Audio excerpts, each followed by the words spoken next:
नमस्ते। मैंने last month Vipassana meditation programme किया। आने के बाद काफ़ी फ्रेंड्स ने मुझसे पूछा कि आपका एक्सपीरियंस कैसा रहा। वो ज़्यादातर के क्वेश्चंस सेम थे, वही क्वेरीज थी। मैंने सोचा कि एक वीडियो बनाता हूँ जिसमें उन सभी कॉमन क्वेरीज का मैं आंसर कर सकूँ। सबसे पहले कि आपका एक्सपीरियंस कैसा रहा। तो जो सबसे अच्छी जो मेरे को उसमें विपस्सना मेडिटेशन में चीज़ लगी कि like any other meditation mind relax हुआ, जो तनाव था, स्ट्रेस, टेंशन वो दूर हुए। जब स्ट्रेस और टेंशन दूर होते हैं तो नेचुरली हम टाइम को ज़्यादा अच्छे से मैनेज कर पाते हैं। कम टाइम में हम वही चीज़ें ज़्यादा अच्छे से कर पाते हैं। हमारे रिलेशनशिप्स इंप्रूव होते हैं और इवन लोगों के एडिक्शंस जो मैंने वहाँ पे लोगों से डिस्कस किया, काफ़ी लोगों के जो एडिक्टेड थे अल्कोहल से या टोबैको से, उन लोगों को उसमें छोड़ने में मेडिटेशन के थ्रू काफ़ी हेल्प मिली। तो ओवरऑल मेरे लिए काफ़ी ये अच्छा प्रोग्राम रहा। फिर सेकंड जो मेन क्वेरी आती है कि विपस्सना मेडिटेशन बेसिकली है क्या। तो विपस्सना का मीनिंग होता है कि अपने अंदर देखना। यूजुअली हम हमेशा बाहर देखते हैं। अब अगर हमने अपने भीतर जाना है, अपने जो हमारा टेंशन है, तनाव है, स्ट्रेस है, वो सब अंदर है, तो उसको दूर करने के लिए भी हमें कहीं ना कहीं अंदर का सहारा लेना पड़ेगा। और अंदर जाने के लिए हमें आइज़ को क्लोज़ करना पड़ेगा। सेकंड, हमारा माउथ, जिससे हम हमेशा बात करते रहते हैं, तो माउथ को क्लोज़ करना पड़ेगा। थर्ड, जो हमारे आसपास के लोग हैं उनसे कट होना पड़ेगा। फोर्थ, हमारा मोबाइल जिसके साथ हम हमेशा रहते हैं उससे कट होना पड़ेगा। हमारा जॉब, हमारे बिजनेस, हमारे रिलेशनशिप्स, उससे हमें कट होना पड़ेगा। तो इसके लिए जो विपस्सना मेडिटेशन है ये बड़ा अच्छा प्लेटफॉर्म प्रोवाइड करता है। विपस्सना मतलब कि हमने अंदर देखना है, तो फिर हमें उन 10 डेज़ का प्रोग्राम है तो 10 डेज़ में मौन रहना पड़ता है। सेकेंडली, हमारा मोबाइल के साथ, अपने रिलेटिव्स के साथ, अपने फैमिली मेम्बर्स के साथ कोई कॉन्टैक्ट नहीं रहता। थर्ड, हम लोगों की रेजिडेंशियल प्रोग्राम है तो जो भी हमें जॉब या बिजनेस है उसमें से हमें छुट्टी ही लेके जानी पड़ेगी। थर्ड है कि ये होता कहाँ है। तो यूजुअली इंडिया में और अब्रॉड में काफ़ी इसके सेंटर्स हैं और हम dhamma.org, DHAMMA dhamma.org ऐप है, उसमें हम चेकआउट कर सकते हैं कि हमारे नियरेस्ट सेंटर्स कौन से हैं। तो उसके थ्रू हम उस सेंटर्स पे हम अपना रजिस्टर करा सकते हैं। और ऑनलाइन रजिस्ट्रेशन के बाद हम लोग जब वो हमारा कोर्स है 12 डेज़ का यूजुअली रहता है, 10 डेज़ कोर्स रहता है, तो एक दिन पहले हमें रिपोर्ट करना होता है और लास्ट एक दिन बाद हमें वहाँ से अर्ली मॉर्निंग हम आ सकते हैं। तो वहाँ पे हमें जाते हुए हमें अपना फॉर्म का प्रिंट आउट लेके जाना होता है, आधार कार्ड की कॉपी और पैन कार्ड की कॉपी, साथ में हम ओरिजिनल अपने डॉक्यूमेंट्स लेके जा सकते हैं। इसके अलावा एक क्वेरी थी कि खाना कैसा रहता है वहाँ पे। तो खाना बहुत ही डिलीशियस रहता है, बहुत वैरायटीज़ में रहता है और सात्विक फूड रहता है, काफ़ी अच्छा है। वेन्यू कैसा रहता है, वेन्यू बहुत ही सुंदर। यूजुअली जितने भी वेन्यूज़ हैं थोड़े आउटस्कर्ट्स में हैं, तो वो पूरे ग्रीनरी से फुल ऑफ ग्रीनरी हैं। और थर्ड है कि हमें साथ क्या और अदरवाइज़ और अदर क्या रिक्वायरमेंट्स रहती हैं। तो हमें यूजुअली क्योंकि अर्ली मॉर्निंग हमारा सेशन शुरू हो जाता है, तो हमें एक छोटी सी हमारे पास टॉर्च हो, एक अलार्म क्लॉक हो, और इसके अलावा वाटर बॉटल हम लेके जा सकते हैं। वार्म वाटर वहाँ अवेलेबल रहता है, तो उस हिसाब से हम इवन जो सेलो या मिल्टन की वाटर बॉटल भी कैरी कर सकते हैं साथ में। फिर इसके अलावा था कि ये कहाँ से शुरू हुआ, किस रिलीजन से बिलोंग करता है। तो एक्चुअली जैसे जो मेडिटेशन है वो किसी भी रिलीजन से बिलोंग नहीं करती। जैसे हमारी स्माइल है वो किसी रिलीजन से बिलोंग नहीं करती, सन है, मून है, वो किसी रिलीजन से बिलोंग नहीं करता। सेम लाइक दिस, ये जो विपस्सना मेडिटेशन है, ऐसा बोला जाता है कि भगवान बुद्ध को जब ज्ञान हुआ था, जब उन्हें एनलाइटनमेंट प्राप्त हुआ था, तो वो इस मेडिटेशन के थ्रू हुआ था। लेकिन ये किसी भी पर्टिकुलर रिलीजन का नहीं है। या कह सकते हैं कि सभी रिलीजन इसमें समाते हैं। और इंडिया में कौन लेके आए इसे? एक्चुअली ये धीरे धीरे पहले इंडिया में ये मेडिटेशन करवाई जाती थी, भगवान बुद्ध ने जैसे उनके शिष्यों को ये मिली, लेकिन धीरे धीरे इंडिया में से जैसे ख़त्म हो गई। और फिर एस.एन. गोयनका जी थे, वो बर्मा में रहते थे, वो इस मेडिटेशन को दोबारा इंडिया में 1969 में उन्होंने दोबारा सिखाना शुरू किया।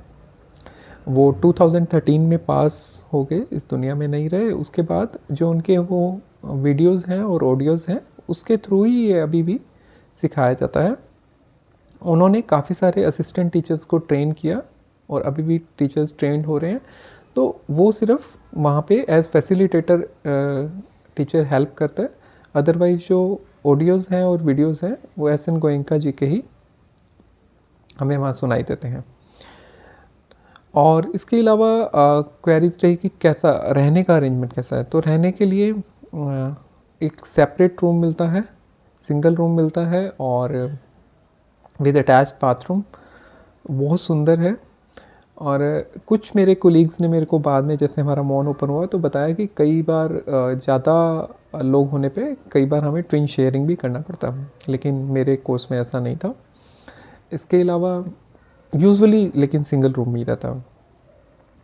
इसके अलावा चार्जेस, तो इस कोर्स के कोई भी चार्जेस नहीं है।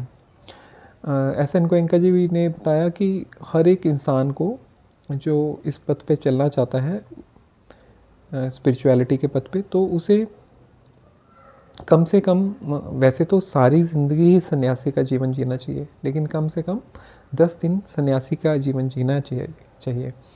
तो ये एक मौका मिलता है 10 दिन सन्यासी का जीवन जीने के लिए, भिक्षु का जीवन जीने के लिए, जब हम दूसरों के दान पे जीते हैं। जब हमने खाना खाया वो किसी और का दान था, जहाँ हम रहे वो और किसी ने जगह दान की हुई थी, तो दान पे जीते हैं। तो जब ये कोर्स कंप्लीट होता है, तब अगर आपको अच्छा लगा कोर्स, आपका मन करता है कि हाँ और लोग भी इसको कर पाएँ, तो आप भी उसके लिए डोनेट कर सकते हैं।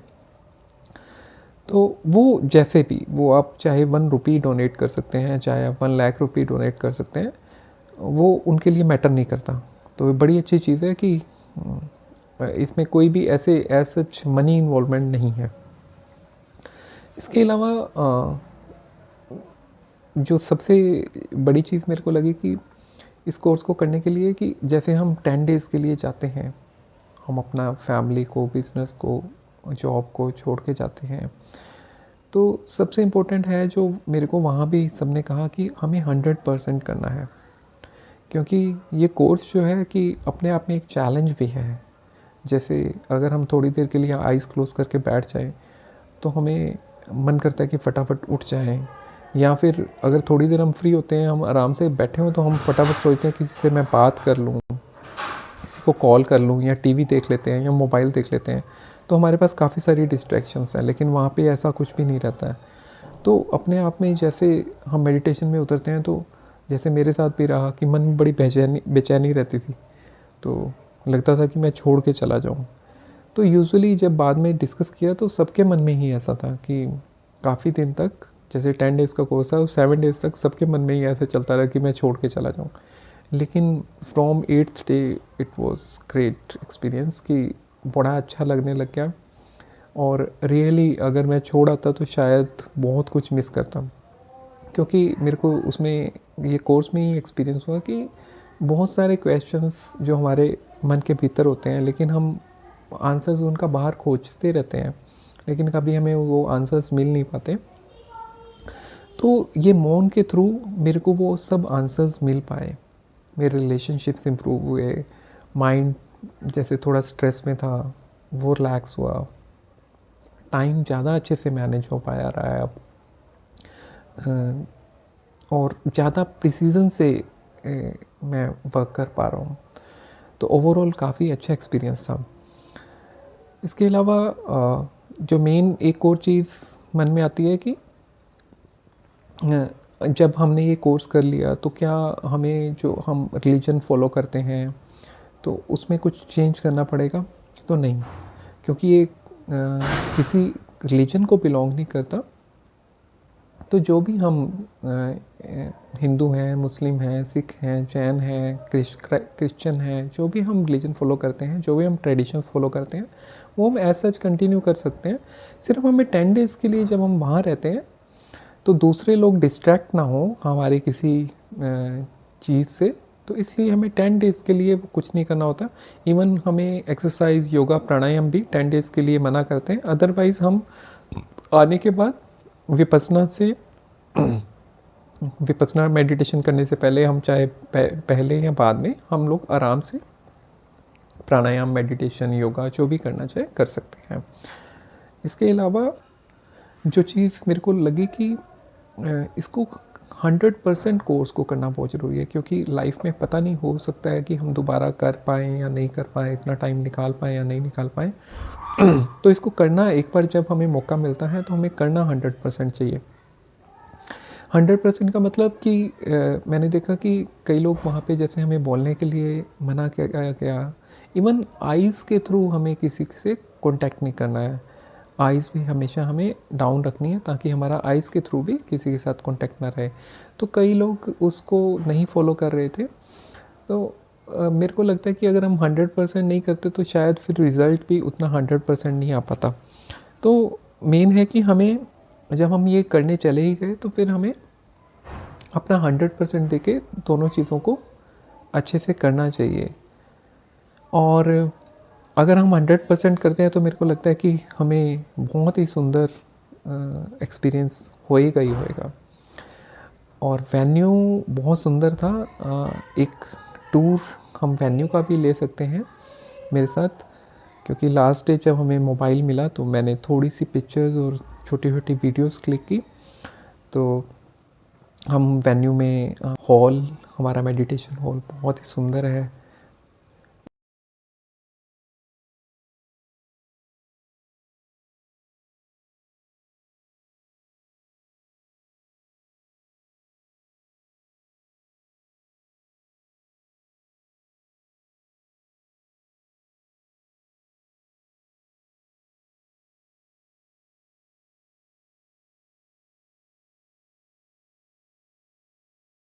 इसके अलावा किचन एरिया में जो हमारे प्लेट, ग्लास और स्पून रहता है, उसके जो पर्टिकुलर रैक में जगह होएगी उसी जगह पे हमने रखना होता है। बड़ा ही प्लान्ड कोर्स है।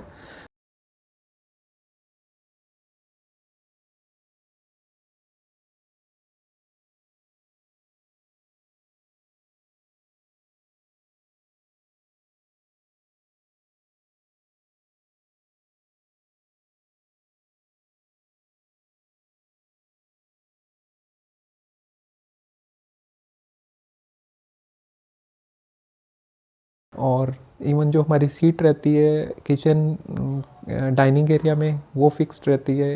हॉल में जहाँ हम मेडिटेशन करते हैं, हॉल में हमारी सीट फिक्स्ड रहती है। तो बड़ा ही वेल प्लान्ड है कि हमें, अगर हम चाहें तो हमें कुछ भी किसी से बात करने की ज़रूरत नहीं पड़ेगी। एक और बात कि अगर बाय चांस, वैसे तो हम जो हमारा रूटीन का जो हमें रिक्वायरमेंट्स हैं तो वो हमें साथ लेके जानी है। फिर भी अगर कोई चीज़ हमें रह जाती है, हम लोग भूल जाते हैं घर पे, तो वहाँ पे फर्स्ट 4 डेज़ हमारे पास एक किचन में एक स्लिप रहती है कि हम स्लिप पे नोट डाउन करके दे सकते हैं कि हमें ये चीज़ रिक्वायर्ड है, तो वो चीज़ हमें अवेलेबल हो जाती है वहाँ पे। उसके लिए हमें लास्ट डे जो भी उसके चार्जेस होते हैं वो पे करना होता है। तो इसके अलावा आप ये वीडियो में बर्ड्स की चहचहाट को सुन सकते हैं।